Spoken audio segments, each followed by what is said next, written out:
que doit caler sur une place Big Star Etikala doit comment aller sur ça la mouvement comme dans ndenge na étape nini par rapport à l'évolution et pourquoi est-ce que moi difficulté ali et pour na nini moi solution Europe ça peut attendre que je na kacho malobate donc kasi kuna na kendate mana kendate bonga mona na Big Star mon comprendre donc ngamona na Big Star biso toi Big Star donc kuna to kendate kuna les ara comme moment Big Star ngayo na voix na boulot vous avez déjà témoignage Big Star si alors on a gêné on a général défense on a théoma la montana aussi exactement alors la ministre autre Bétoro na ministre autre rêvé ko zala lokola nani na bato ba na génération de plus ngota ba fali pour pas terre pour la doter moi Billington non na campo au prévo au atteindre tenga na zana bula ko tendre ya ko atteindre objectif monté parce que nazali a tumba non je travaille seulement donc salam de côté là non c'est ça moi. Par rapport il y a créé le bosso au banda kana kata orchestre ya général des forces là qui crée parce qu'ils a quelque chose à faire pour na ba internet ba non ba créer belé donc et salam salami la ma la bakanto bangani lu yambula ama la bakanto bangani lu yambula e ba mama lu yambule ale fotola malembe ya luna si ba créer belé puis monsieur ali ba Tobina mabono sabina mama Balingwangu tobina mabono sabina lele Papa luye yobina mogonde lele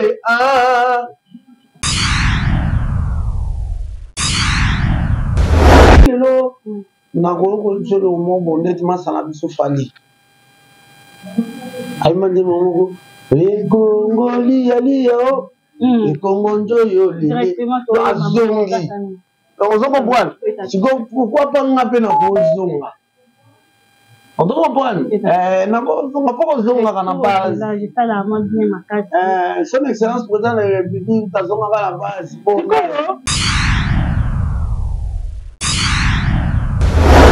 Syndicat, votre chaîne d'actualité, mesdames et messieurs, bonjour et bienvenue dans cette émission où je suis votre humble servante Dorcas Bakolo, la touche de la presse congolaise. Mesdames et messieurs, je vais juste vous annoncer que je ne suis pas seule sur ce plateau de Syndicat Télévision, mais je suis avec Théo Mbala, animateur, il y a un animateur, il y a marqué histoire congolaise. Mesdames et messieurs, avec lui, nous allons parler de la génération des femmes, et pourquoi pas dire des Big Star, l'orchestre de général des femmes qui n'est plus avec nous, mais avec le monsieur Théo Mbala. Tout le monde a déjà incarnation générale, il y a général des femmes, et pas il y a Théo Mbala, à qui j'en profite et pourquoi pas dire, je salue directement par un bonjour. Bonjour Théo Mbala. Si, Orcas, bonjour. Oui, bonne santé déjà. Oui, nous sommes en forme, j'espère que nous sommes exactement. Merci beaucoup, mesdames et messieurs. Je ne sais pas quand est-ce que pourtant, le dédié à celui qu'on appelle Rifa Kisombe Yabatou. Pourquoi pas dire Papi Kelly le boss, Papi Kelly le boss, Rifa Kisombe depuis Londres. Pourquoi pas dire à celui qu'on appelle Papi Atuna, les grands du depuis London. Et Lucas Sinate, je suis depuis London. Pourquoi pas dire à celui qu'on appelle Tantine Zozo Yabatou, ya Papa Edo. Oui, moi, c'est votre Papa Edo, Tantine Zozo, moi, c'est votre Papa Edo. Depuis Magistère et avec toi, Maître Emmanuel Dongala, depuis Paris, qui est maintenant ici à Kinshasa, mesdames et messieurs. Bon marché est tombé grâce à celui qu'on appelle Maître Emmanuel Dongala. En tout cas, tout continue l'émission, nous tournons les bossons, on a tout ouvert directement l'émission et on va j'espère que on a opposé avec la carte à platine avec cette télévision. Ouais, syndicat qui vient makambo. Donc on appelle ça pour nous saluer on keranga Emmanuel Dongala. Exact. Ouais, nous na Paris on a papa lui fête bandi. Nous na Balingwangu Chicago. Nous na Diallo Dialunganga Simon Templar, et puis nous avons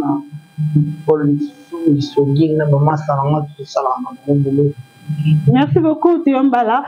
De l'entrée de jeu, vraiment, par rapport à créer le bosso au banda kanaka orchestre il y a général des choses qui créent parce qu'ils ont quelque chose à faire pour nous. C'est internet on va créer belé donc et salam salam salam ma la la bakanto bangani yambula ama la la bakanto bangani yambula e bama malu yambule ale fotola malembe yalula si bakeze belé puis monsieur ali ba tobina mabono sabina mama bali wangu tobina mabono sabina lele Papa Louye Yobina Mobondo Lele ah vraiment Parina Londres Bobina Mobondo Lele vraiment kito makasi siko créer liboso oyo banda ki meta ke non o fula ma oza makam et ko za créer ouais ba créer liboso ba créer za belé moko oyo za ke o atole calendrier ba o katama mkeso besango ouais surtout na fait la mine Congo central Congo central, ça il a trop Congo central donc bakri nangé lagi. Ale monandu makano sabu na vomodia kuba uyambala kubaka dio. Ouais bisoté Papa Louye bakuba. Uyambala kubaka dio. Valente vangu se bakuba. Bago. Voilà des fois hein. Il veut que nous on la demande. Alors pourquoi nous préférons pour bêta on a qui Congo bakran non pas normalement nous avons un Congo central de père et de mère. Vous comprenez? Si vous n'avez sentir faut que ça un message. Mon lelo na ko je le mot honnêtement ça n'a pas fallu. Aïe m'a dit mon le Congo liyo le Congo njoyo directement azongi donc vous comprenez si pourquoi pas ngape na ko zonga on doit comprendre na ko zonga pas zonga kana base là je ça la mode bien makasi son excellence président de la République ta zonga la base bon ndingo bazabana uzala ki trop sur ki Congo qui veut dire que ubanda ko stebe ni ba ya Congo central parce que là pays village natal ko benga alors pour nous obaza ba ya kunaki est-ce que là qui n'a pas écrit au bandé ko elobi ka tena wanda ko sala ba les autres par rapport à communication il y a ba pepe nsi ba yo kana ba mo discuter si mais le lo balang na biso nyoso za na ngoyi ta ba dino ba yo ka ngoya de lo mona na ngo ye biso lo mo za malamu mingi déjà ka tena bana se basé na Congo. Merci beaucoup, Rabilema, les réalisateurs d'excellents. Mesdames et messieurs, laissez-moi vous signaler qu'à Awa, il y a un salon Fortine chez Carmel Mobia. On dit Awa, ce qu'on a un problème, il y a souki. Voilà, le problème à beauté, make-up, patiaka. Oh, mais pédicure, manicure, ça là. Oh, la pose, il y a vernis, il y a waouh. Hein? Oh, marié, oh, anniversaire. La cérémonie, on s'en va vivre dans la classe. C'est pas ça là. On s'en fait ça. Mais tout continue, mission à biso. Non, vraiment, est-ce que vous avez pété un coquet? Vous avez place Big Star et comment l'histoire, mouvement, comme on a une étape par rapport à l'évolution et pourquoi est-ce que moi, difficulté, et pour la minimum solution, Europe, ça peut attendre que. Nakacho malobate kasi kuna nakendate mana kendate bonga mona na Big Star moko mbwana donc ngamona na Big Star biso to Big Star donc kuna to kendate kuna ezaka comme mais Big Star ngayo na voix na boulot vous avez déjà témoignage Big Star si alors on a gêné on a général des forces on a théorie la Montana Cabo aussi exactement alors on a mis autre béton on a mis autre rêve qu'on a le colanani na bato yo ba ina génération de plus on va falli pour pas faire et pour la doter moi Bigton non dans le camp au prévu au atteindre ce type tenga na zana bula ko tendre ya ko atteindre objectif monté parce que nazali ya tumba.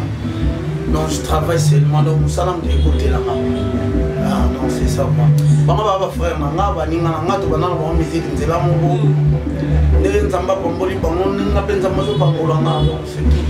Si vous parlez à concert il y a fallu pour bien d'année na impression vous allez excellent. Excellent donc il faut pardon nga benga Sanjo Sanjo donc on dit hier moi sala lelo lo bango tanga zala mo amki tanga bandi ba carrière na zulu ba geno Ligue des Champions Caraïbes donc azade ya danger oh a sala lelo mo mba kamala ça bon peut-être bien la critique ça si c'est aussi la critique négative on peut ça comme conseil n'est pas pour continuer ma carrière en tout cas on peut ça après ça va les meilleurs appelez non maintenant non va pas se soigner donc on a les meilleurs moi les années qui font un peu préféré pour la dynastie qui donc c'est ça quoi dynastie to bien on peut bien on peut ça les meilleurs. D'accord, merci beaucoup. Théo Mbala pour moi maloba na kasa ko za maloba mena Monique oui solo vraiment aux apaiza mutamutina malamu mais chose ne dure jamais mesdames et messieurs nous sommes déjà arrivés à la fin de cette émission. Mesdames et messieurs, laissez-moi vous signaler que derrière la caméra vous avez on a Rabi votre réalisateur d'exceller, pourquoi pas dire les grands monteurs, lui c'est Kappa c'est moteur Zaina Boigny et 10 000 boutons. Pourquoi pas dire la sponsorisation de Rifa Kisombe et Papi Kelly depuis quelque part au Bazali on a pour soutenir biso pour namsala qui tout ça à la chaîne avec plus de 96 000 abonnés.